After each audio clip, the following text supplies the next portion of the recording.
Alhamdulillahirabbil alamin. Wassalatu wassalamu ala asyrofil anbiya'i wal mursalin nabiyina Muhammadin wa ala alihi wa sahbihi ajma'in. Asyhadu an la ilaha illallah wahdahu la syarika lah wa asyhadu anna Muhammadan abduhu wa rasuluh. Allahumma la ilma lana illa ma 'allamtana innaka antal alimul hakim. Allahumma faqihna fi dinik wa 'allimna ma yanfa'una warzuqna al-ikhlasa fil qawli wal 'amal. Allahumma ighfir lana wa liwalidayna wa li masyayikhina wa li a'immatil muslimina wal muslimin wal muslimat. Amma ba'd. Coba kita lanjutkan penjelasan dari kitab dalam Sirah Nabawiyah.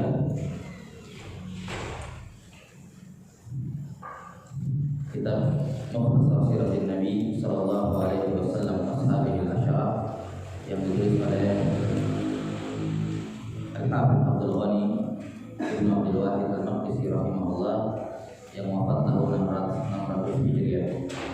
Terakhir selesai pada pembahasan haji dan umrah sallallahu alaihi wasallam.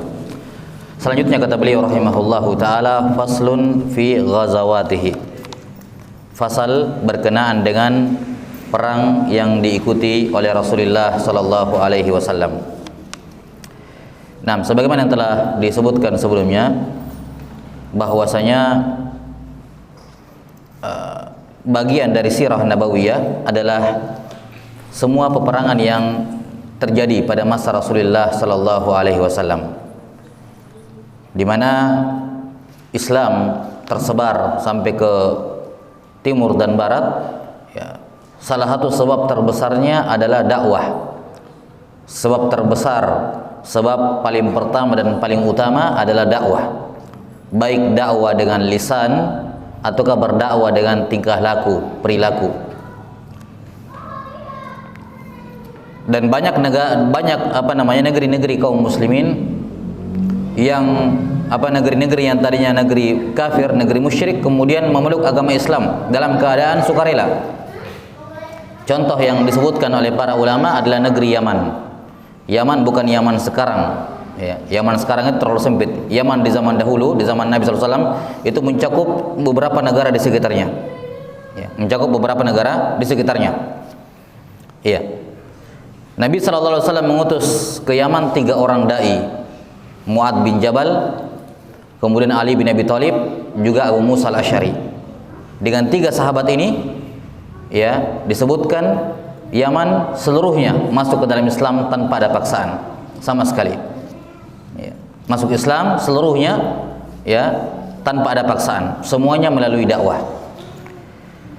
Namun sudah menjadi sunnatullah, ada orang-orang ataupun ya daerah ataupun negara-negara tertentu.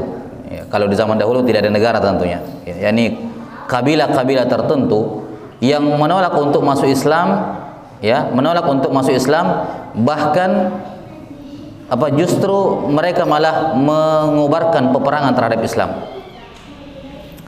Dan satu-satunya cara untuk menghentikan mereka adalah dengan memerangi mereka. Dan kalau kita lihat peperangan yang terjadi di masa Nabi sallallahu alaihi wasallam, ya, dengan dakwah Nabi sallallahu alaihi wasallam, maka ini dianggap jauh lebih sedikit. Bahkan dalam Islam kita mengetahui bahwa peperangan merupakan cara yang paling terakhir. Cara yang paling pertama dakwah, dan ini yang paling banyak berpengaruh tentunya. Paling banyak sebab yang paling besar dalam tersebarnya Islam adalah dengan dakwah ilallah. Ya, baik dengan lisan maupun dengan hal, dengan keadaan, dengan adab. Kemudian jika mereka tidak mau masuk Islam, didakwai dan mereka tidak mau masuk Islam, mereka diberikan opsi. Kalian masih boleh berada di atas agama kalian sekarang, yakni Yahudi ataupun Nasrani, tapi membayar upeti. Ya. Hatta yu'tul jizyata an yadin wa hum saghirun. Ya.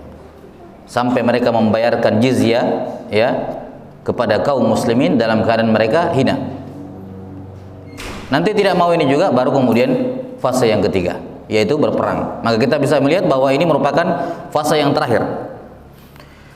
Dan peperangan, ya, Yang terjadi pada masa Nabi sallallahu alaihi wasallam, suka atau tidak suka, itu sudah merupakan bagian dari sejarah Nabi sallallahu alaihi wasallam, dan tentunya ya banyak hikmah, pelajaran, mukjizat, bahkan karamah para wali yang terjadi di perang-perangnya Rasulullah sallallahu alaihi wasallam.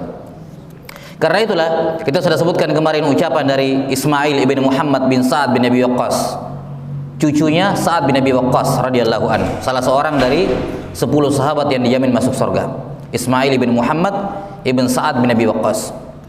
Kata Ismail berkata kepada menceritakan kepada anaknya. Dia katakan, "Kana abi yu'allimuna maghazi Rasulillah sallallahu alaihi wasallam wa ya'udduha alaina wa sarayah." Bahwa ayah kami itu mengajarkan kepada kami peperangan ya yang terjadi di masa Rasulullah sallallahu alaihi wasallam. Wa ya'udduha alaina, dan mereka ayahku menghitungnya, yakni menyebutkan kepada kami satu persatu. Disebutkan satu persatu menunjukkan penting. Satu persatu disebut. Wasarayahu, dan juga peperangan yang tidak dihadiri oleh Nabi sallallahu alaihi wasallam.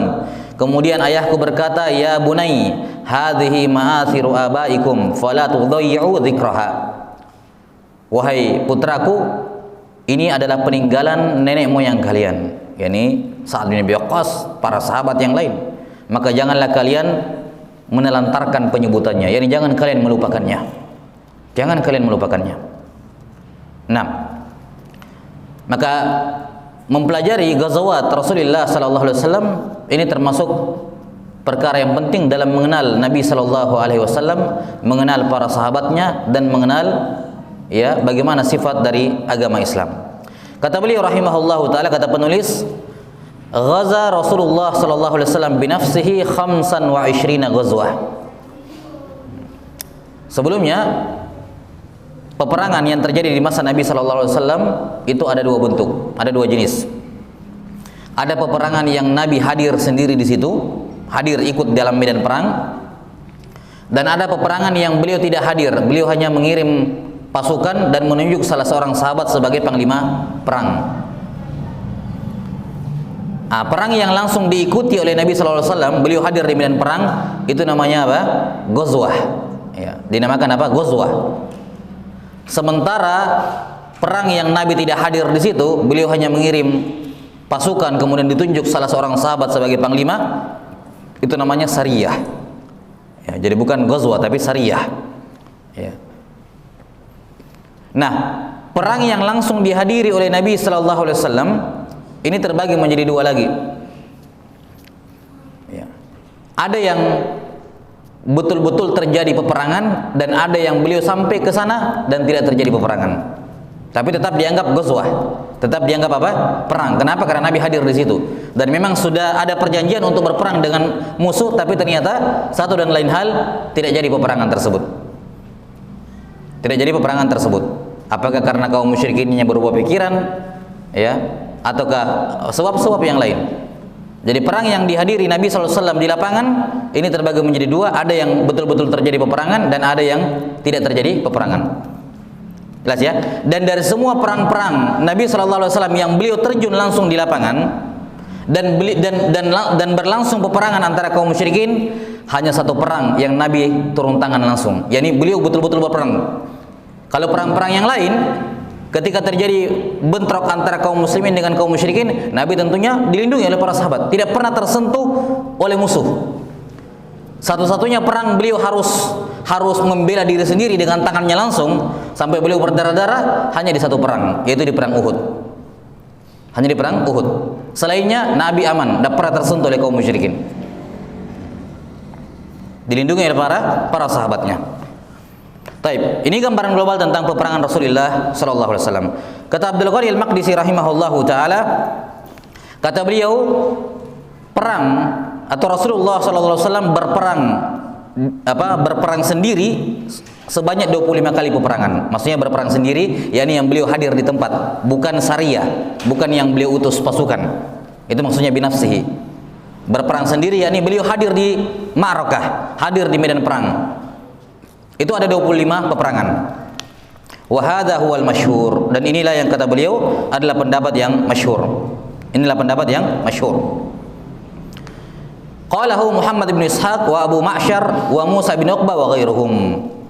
Pendapat ini yang mengatakan bahwa jumlah perang yang dihadiri langsung oleh Nabi sallallahu alaihi wasallam ada 25. Ini adalah pendapat Muhammad bin Ishaq bin Yasar wa Abu Ma'syar, Musa bin Uqbah wa ghairuhum. Musa bin Uqbah ini adalah dikenal sebagai ulama pertama yang mengarang tentang Al-Maghazi, tentang perang-perangnya Nabi sallallahu alaihi wasallam, Al-Maghazi. Ya. Nah, kemudian datang Muhammad bin Ishaq bin Yasar juga membuat kitab sirah. Ya. Kitab sirah Nabawiyah yang juga tebal. Ya, Muhammad bin Ishaq bin Yasar. Kemudian datang Muhammad bin Hisham, ya, meringkas kitabnya Muhammad bin Ishaq ini menjadi sirah Nabawiyah yang sudah banyak terjemahannya. Sirah Nabawiyah Ibnu Hisham itu ringkasan dari sirah Nabawiyahnya Muhammad bin Ishaq ini, Ibn Yasar Al-Madani rahimahullahu taala. Iya. Dan Muhammad bin Ishaq bin Yasar mengambil, ya, materi-materinya, yakni salah satu referensi kitabnya adalah dari kitabnya Musa bin Uqbah ini, kitab Al-Maghazi wa Siyar, tentang peperangan dan sirah Nabi sallallahu alaihi wasallam. Ini pendapat yang pertama, ada yang mengatakan 25 perang. Wa qila ghaza sab'an wa 20. Pendapat yang lain ada yang mengatakan 27 perang. 27 perang. 6. Sementara wal bu'uts was saraya, sementara sariyah dan bu'us itu utusan perang. Yang saya katakan tadi, Nabi tidak hadir di situ. Nabi tidak hadir di lapangan. Beliau mengirim sariyah namanya. Sementara total jumlah utusan dan sariyah itu khamsuna au nahwa, sekitar 50 pasukan. Ya, sekitar 50 pasukan. Beliau mengirim 50 pasukan, ya. 50 kali mengirim pasukan, ya. 50 kali sariyah. Jadi perang yang beliau hadir langsung di lapangan 25, ada yang mengatakan 27, sementara perang yang beliau tidak hadir di lapangan hanya mengirim pasukan dan menunjuk sahabat sebagai panglima perang, itu totalnya sekitar 50 perang. Jelas ya? 6. Kemudian disebutkan di sini oleh beliau dari 25 perang, ini pendapat yang paling masyhur, 25 perang yang beliau ikuti secara langsung. Kata beliau dari 25 perang itu walam yuqatil illa fi tis'in, tidak terjadi peperangan kecuali pada 9 perang. Ya. Tidak terjadi peperangan kecuali pada 9. Jadi dari 25 itu yang betul-betul bentrok hanya 9. Berarti sisanya berapa? Hah? 16 perang, berarti kaum muslimin sudah datang, orang musyrikin yang nggak datang misalnya, atau sama-sama datang tapi tidak terjadi peperangan begitu. Jadi tidak ada bentrok. Itu sisanya. Atau misalnya kaum muslimin datang langsung dikepung dan mereka menyerah langsung tanpa ada perlawanan. Itu juga termasuk dalam kategori tidak berperang. Jelas ya? Kaum muslimin datang langsung mengepung mereka dan mereka menyerah. Ini juga tidak terjadi peperangan. Jadi dari 25 peperangan yang Nabi hadir di lapangan hanya 9 yang betul-betul bentrok. Lihat ya, tidak banyak. Dan dari 9 ini Nabi sallallahu alaihi wasallam tidak pernah berperang langsung, yakni langsung turun tangan di lapangan, ya, langsung bersentuhan dengan kaum musyrikin, membela diri beliau secara langsung maksudnya, ya, kecuali pada perang Uhud. Di perang-perang lain orang musyrikin tidak pernah bisa mendekati Nabi sallallahu alaihi wasallam. Iya. Kata beliau walam yuqatil illa fi tis'in. Nabi sallallahu alaihi wasallam atau tidak terjadi bentrok antara kaum muslimin dengan kaum musyrikin kecuali pada 9 perang. Dari 25 perang hanya 9 yang betul-betul terjadi bentrok antara kaum muslimin dengan kaum musyrikin ketika itu, atau kaum munafikin.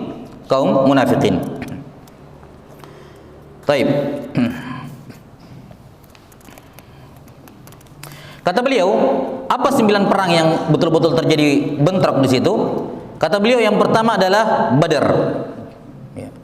Badar yang dimaksud di sini adalah Al-Badrul Ula, Badar yang pertama. Badar yang pertama, karena Badar itu perang Badar ada 3 kali. Badar pertama yang masyhur dalam sejarah. Perang Badar 2 dengan 3 seingat saya tidak terjadi bentrok. Ya, tidak terjadi bentrok.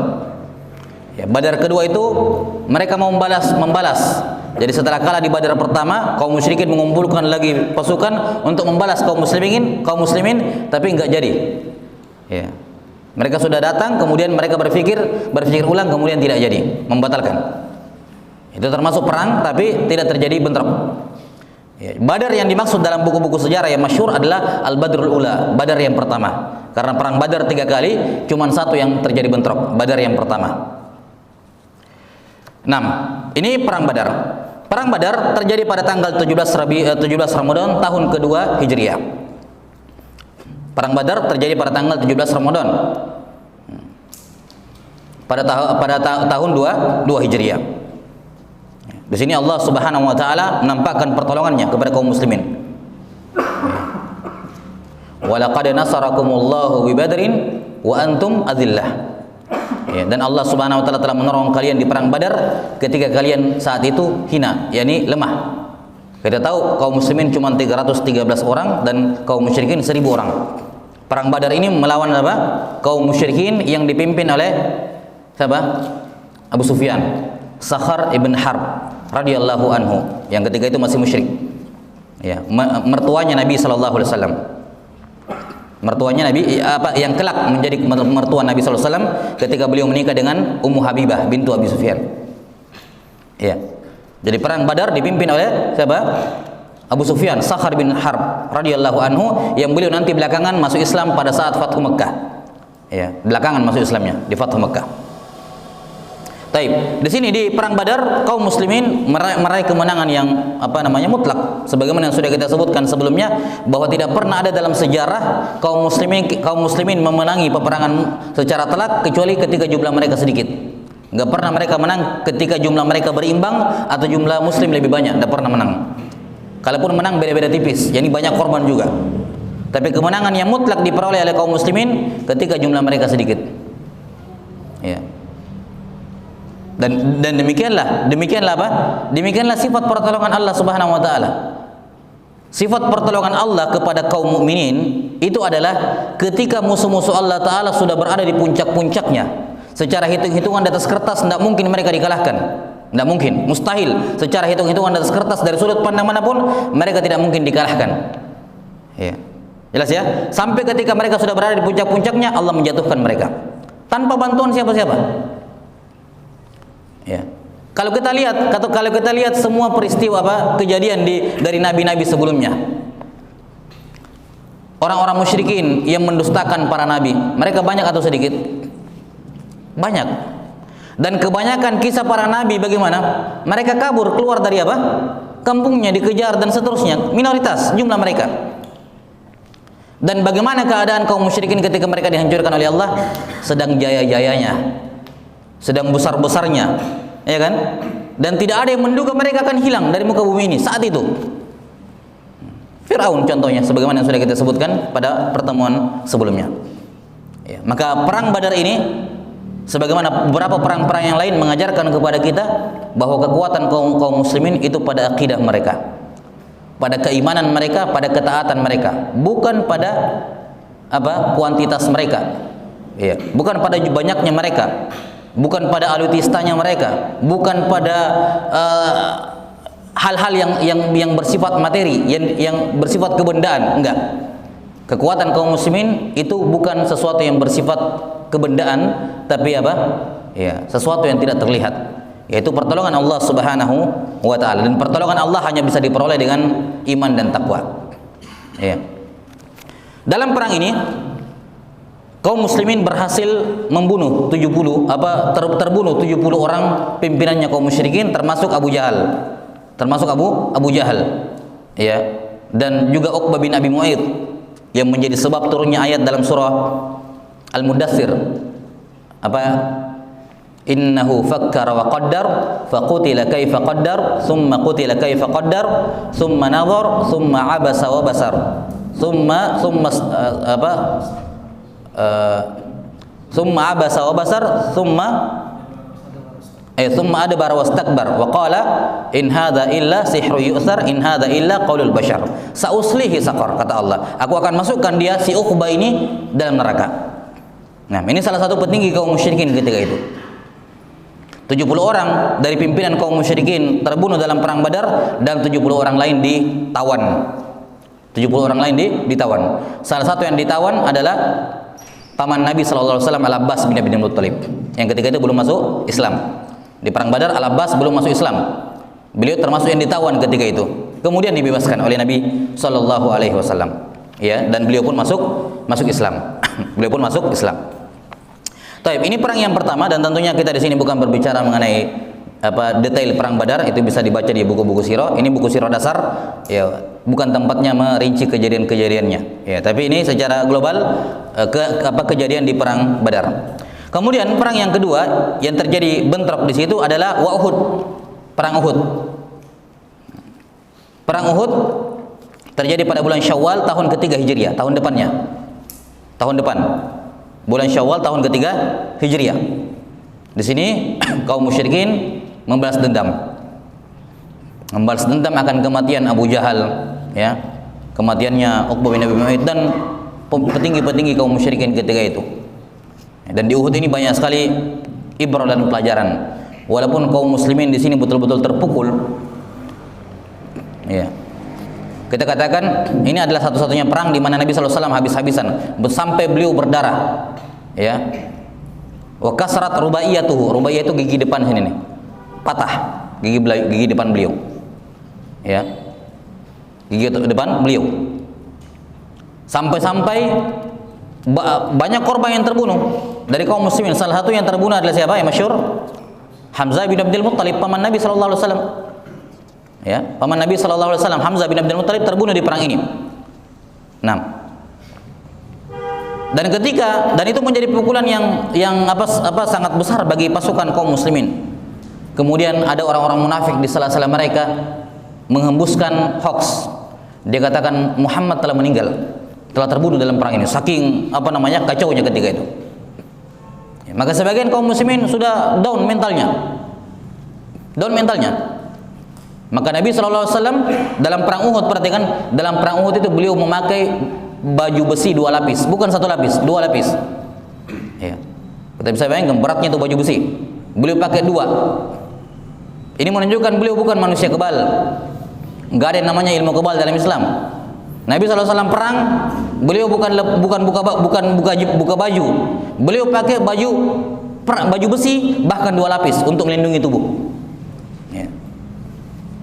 Manusia, ya, yang paling bertawakal kepada Allah Ta'ala, Nabi SAW. Beliau adalah manusia yang paling bertawakal, ya, dan beliau menggunakan baju besi 2 lapis. Itu pun, ya, kalau satu lapis mungkin sudah ada yang tembus. 2 lapis. Nah, ketika tersebar hoax ketika itu bahwa Nabi SAW sudah meninggal, mental kaum muslimin down, Nabi SAW segera ingin menampakkan diri bahwa itu kabar dusta. Ya. Tapi betul-betul kaum muslimin terdesak ketika itu. Ya. Nabi SAW kita tahu badan beliau lebar, besar, ya, dada beliau lapang lebar, ya.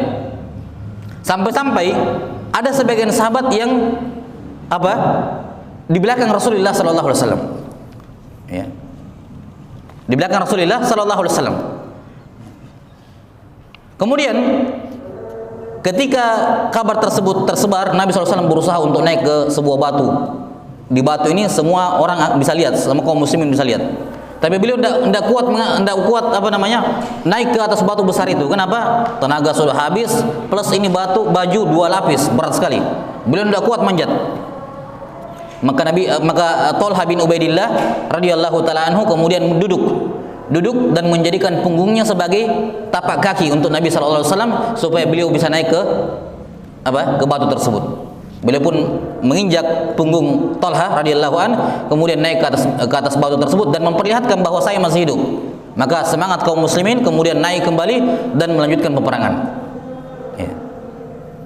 Berkat jasa Thalha radhiyallahu taala anhu, kata Nabi sallallahu alaihi wasallam, aujabat Thalha. Thalha sudah wajib masuk surga.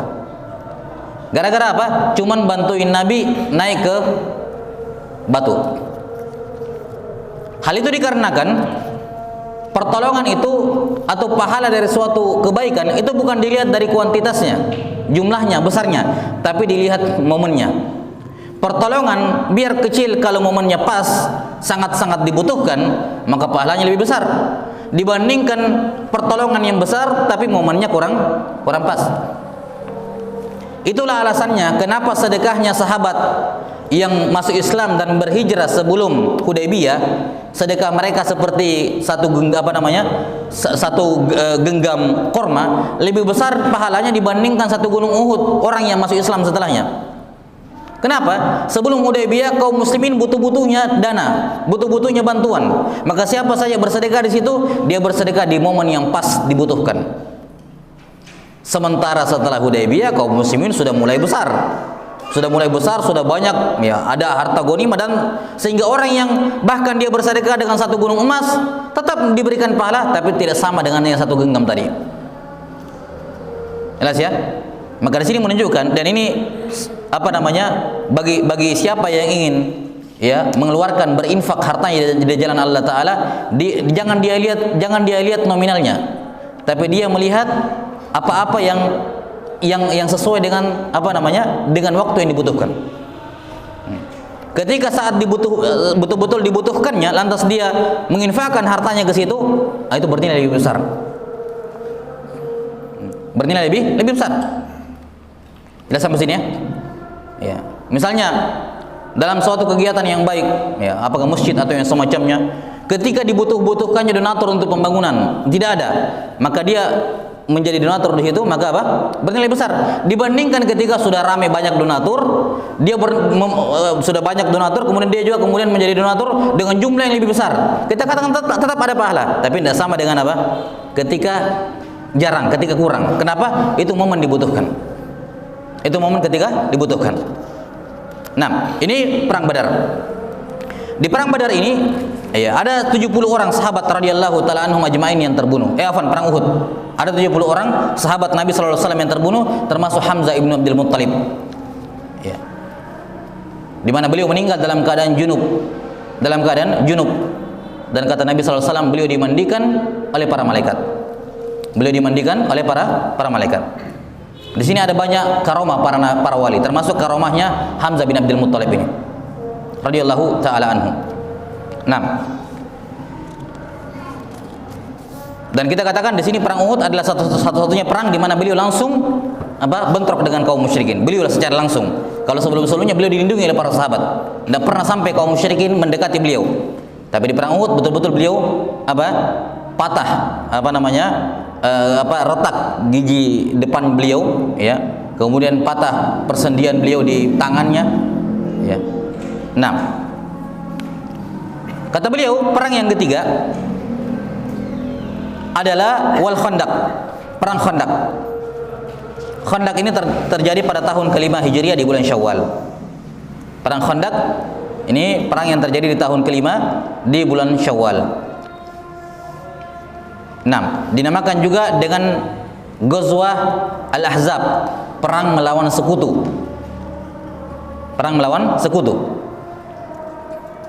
Nah, dikarenakan asal yang memicu peperangan ini adalah kaum Yahudi dari Bani Nadir. Ya. Bani Nadir ini diperangi oleh Nabi sallallahu alaihi wasallam di tahun sebelumnya, di tahun keempat Hijriah. Ya, peperangan mereka dikepung oleh Allah. Tidak terjadi peperangan di perang Bani Nadir, tidak terjadi peperangan. Kaum muslimin datang, mereka langsung dikepung beberapa hari, ya, dikepung disebutkan sampai 6 hari sampai mereka menyerah. Bani Nadir ini. Jadi tidak terjadi peperangan di tahun keempat Hijriah. Nah, tahun depannya, tahun kelima, mereka mencoba balas dendam.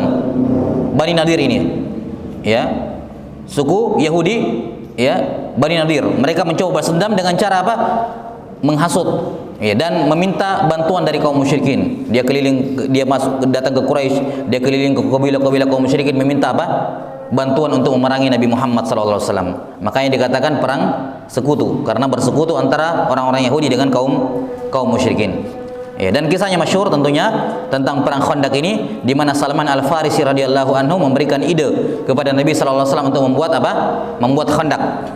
Membuat Khandaq, saya lupa di arah barat atau di arah utara, saya lupa. Jadi bukan Madinah dikelilingi Khandaq, ya. Jadi cuma satu arah tok. Kenapa? Karena di belakangnya Madinah itu gunung, nggak mungkin menyerang dari situ. Demikian pula kanan kirinya juga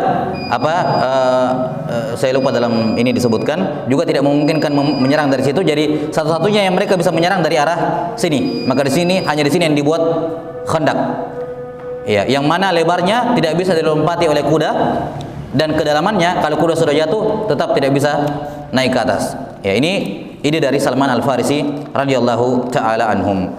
Taib wallahu taala alam bisawab. Taib ini dulu 3 peperangan, masih ada 6 peperangan lain yang disaksikan sendiri oleh Rasulullah sallallahu alaihi wasallam. 6. Wallahu taala alam bisawab. Nasallallahu ta'ala yu'allimana mimma yanfa'una wa yanfa'ana bima 'allamana innahu waliyudzalika wal qadiru alaih. Baik, azan dulu.